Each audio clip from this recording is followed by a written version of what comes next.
Hello and very welcome back और YouTube channel RPSC PGT English lecturer की classes चल रही हैं। हमारी थर्ड क्लास है। डैफोडिल्स को इसमें बहुत अच्छी तरीके से डिस्कस करेंगे। विलियम वर्ड्सवर्थ जो कि एक फेमस रोमांटिक पोएट थे, उनकी एक फेमस पोएम है डैफोडिल्स। इसको हम लाइन बाय लाइन एक्सप्लेन करेंगे और बहुत अच्छी तरीके से इसका कॉन्टेक्स्ट समझेंगे, किस बारे में लिखा था, इसका बैकग्राउंड क्या है, राइमिंग स्कीम क्या है, फॉर्म क्या यूज हुआ है और किस तरीके से ये इंपॉर्टेंट हो जाती है हमारे और भी जो भी एग्जाम्स हैं उनके लिए। ओके, तो चलिए स्टार्ट करते हैं हमारा important lecture without any delay. First slide इनकी बायोग्राफिकल स्लाइड है। इसमें हमने ब्रीफ बायोग्राफी के कुछ पॉइंट्स रखे हैं जो काफी ज्यादा जरूरी है हमारे ऑथर के को भी ध्यान में रखते हुए, साथ ही साथ एग्जाम पॉइंट ऑफ व्यू से भी काफी ज्यादा इंपॉर्टेंट हो जाता है। बर्थ इनका पूछा गया है तो इनका जन्म हुआ था अप्रैल 7 1770 को कोकरमौथ कम्ब्रिया इंग्लैंड में इनका जन्म हुआ था। एजुकेशन इन्होंने हॉक्सेड ग्रामर स्कूल को अटेंड किया था, देन उसके बाद सेंट जॉन्स कॉलेज, फिर कैम्ब्रिज यूनिवर्सिटी में अटेंड किया था।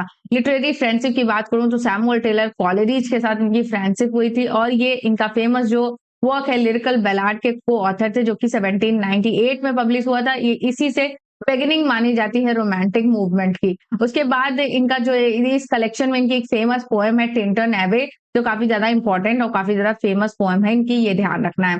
की वर्क्स की बात करूं तो इन्होंने लिरिकल बैलाड को लिखा है को author with Samuel Taylor Coleridge of the prelude, जो कि एक इनकी एन ऑटोबायोग्राफिकल एपिक पोएम है। उसके बाद इन्होंने एक और इम्पोर्टेंट पोएम लिखी I wonder lonely as a cloud, एक लिरिक पोएम है जो कि इसको डैफोडिल्स टाइटल्स के नाम से भी जाना जाता है। पोएट लॉरिएट की बात करूं तो 1843 में ये इंग्लैंड के पोएट लॉरिएट अपॉइंट किए गए थे और तब तक इन्होंने इस पोजीशन को सर्व किया था जब तक इनकी डेथ नहीं हो गई। इसके बाद 1850 में इनकी डेथ हो जाती है ग्रासमेयर कम्ब्रिया में, जो काफी ज्यादा इंपॉर्टेंट है, तो इस चीज को ध्यान रखना।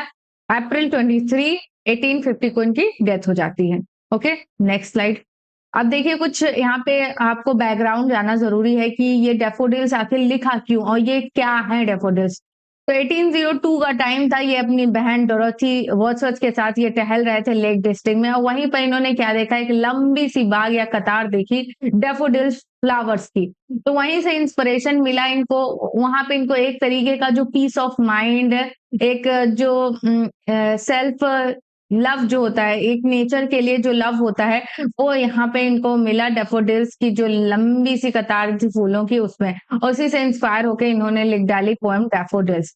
The poem is written in 4 stanza. आपको यहाँ पे 4 स्टैंजा मिलेंगे जिसमें आपको हर स्टैंजा में 6 लाइन मिलेंगे और यहाँ पे एक सिंपल सी राइमिंग स्कीम है ABA BCC। तो ये जरूर याद रखिएगा, हो सकता है एग्जाम में पूछ लिया जाए। तो ABA BCC, तो ये राइमिंग स्कीम है और ये जो राइमिंग स्कीम है ये म्यूजिकल क्वालिटी को कंट्रीब्यूट करती है इस पोएम में। पब्लिकेशन की बात करूं तो यहाँ पे 2 एडिशन में ये पब्लिश हुई थी। फर्स्ट एडिशन जो था 1807 में इनका एक पोएटिक कलेक्शन था इन 2 वॉल्यूम्स, पोएम्स इन 2 वॉल्यूम्स एक कलेक्शन था 1807 में, उसमें पब्लिश हुआ। देन उसके बाद रिवाइज्ड जो वर्जन था वो एडिशनल कुछ लाइंस इसमें ऐड किया गया था, उसके बाद ये पब्लिश हुआ था जो कि 1815 में पब्लिश हुआ था। ओके, तो ये कुछ इंपॉर्टेंट पॉइंट हो गए, इनको ध्यान रखिएगा। अब हम लाइन बाय लाइन एक्सप्लेन करते हैं अपनी पोएम को। Wandered lonely as a cloud, तो वॉन्डर्ड का क्या मतलब होता है, जो भटक रहा हो इधर उधर। ओके, और लोनली मीन्स अकेला और क्लाउड मीन्स बादल, यानी कि मैं वैसे ही भटक रहा हूं जैसे कि एक बादल भटकता रहता है इधर उधर। ओके, तो ये लाइन क्लियर हो गई। That floats on high over vales and hills, और जो बादल होता है वो बहता रहता है, यानी फ्लोट्स मीन्स बहना, हाई ओवर यानी कि बहुत ऊंचाई तक, वेल्स एंड हिल्स, वेल्स मतलब घाटियां और पहाड़ियां। ओके, वेल्स मतलब घाटियां, हिल्स मतलब पहाड़ियों पर दूर ऊंचाई तक बहता रहता है।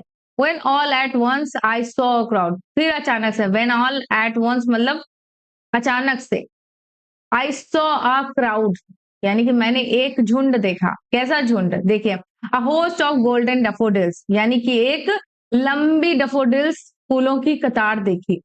ओके, गोल्डन डैफोडिल्स यानी कि गोल्डन डैफोडिल्स यानी कि एक सुनहरी जो फूलों की कतार, सुनहरी डैफोडिल्स फूलों की कतार। होस्ट मतलब कतार और झुंड इन्होंने बोला है फ्लावर्स को। देखिए यहाँ पे किस तरीके का, देखिए पर्सोनिफाई किया इन्होंने डैफोडिल्स को।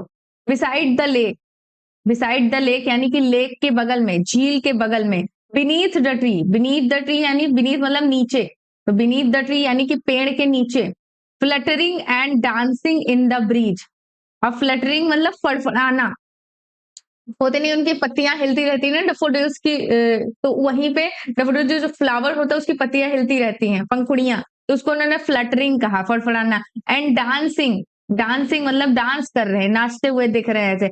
मध्यम हवा, ब्रीज मतलब मध्यम हवा, यानी जो हल्की हल्की सी हवा चलती है उसमें क्या करते हैं, फूल जो ऐसे वैसे हिलते हैं ना, तो उसको देखिए इन्होंने कैसे एक डिस्क्राइब किया है beautifully, fluttering and dancing in the breeze. तो इस तरीके से हमारा जो फर्स्ट स्टैंजा है वो क्लियर हो गया।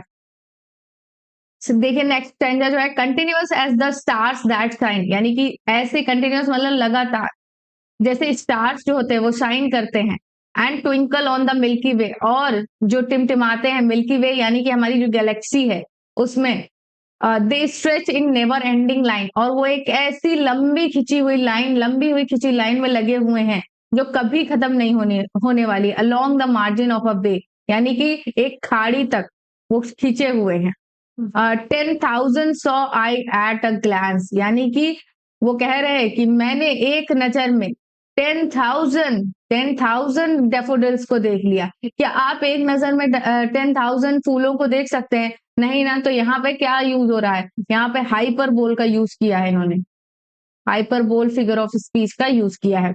Tossing their heads in sprightly dance, यानी कि डांस करते समय वो अपने सरों को हिला रहे हैं। अब यहाँ पर भी पर्सोनिफाई किया गया है फूलों को, डेफोडिल्स फ्लावर्स को पर्सोनिफाई किया गया है, क्योंकि वो उनके सर होते नहीं है, बट यहाँ पे क्या बोला गया है, टॉसिंग देयर हेड्स, यानी कि अपने सर को हिला रहे हैं। ओके, सो तो हमारा थर्ड स्टैंजा यहाँ से स्टार्ट होता है, the waves beside them dance, यानी कि जो फूलों के बगल में जो लहरें उठ रही हैं पानी की वो भी डांस कर रही हैं। But they out did the sparkling waves in Glee, यानी कि लेकिन वो इतनी ज्यादा खुश नहीं है जितना स्पार्क कर रहे हैं जो फूल है, डैफोडिल्स के फ्लावर्स हैं, वो डांस करते हुए जितना खुश दिख रहे हैं।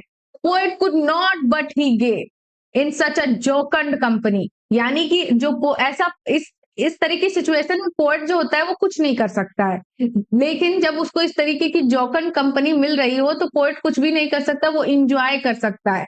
जोकन मतलब चीयरफुल, पीसफुल कंपनी जो होती है। ओके, तो इस चीज को ध्यान रखिएगा। आई गेस्ड एंड गेस्ड, यानी कि मैंने देखा और मैं देखता रह गया, बट लिटिल थॉट, लेकिन मैंने मुझे ये सोचा नहीं मैंने कि what wealth the show to me had brought, यानी कि ये सब कुछ जो मुझे दिख रहा है ये मेरे लिए क्या वैल्यू है, मेरे ऊपर क्या इफेक्ट डाल रहा है ये।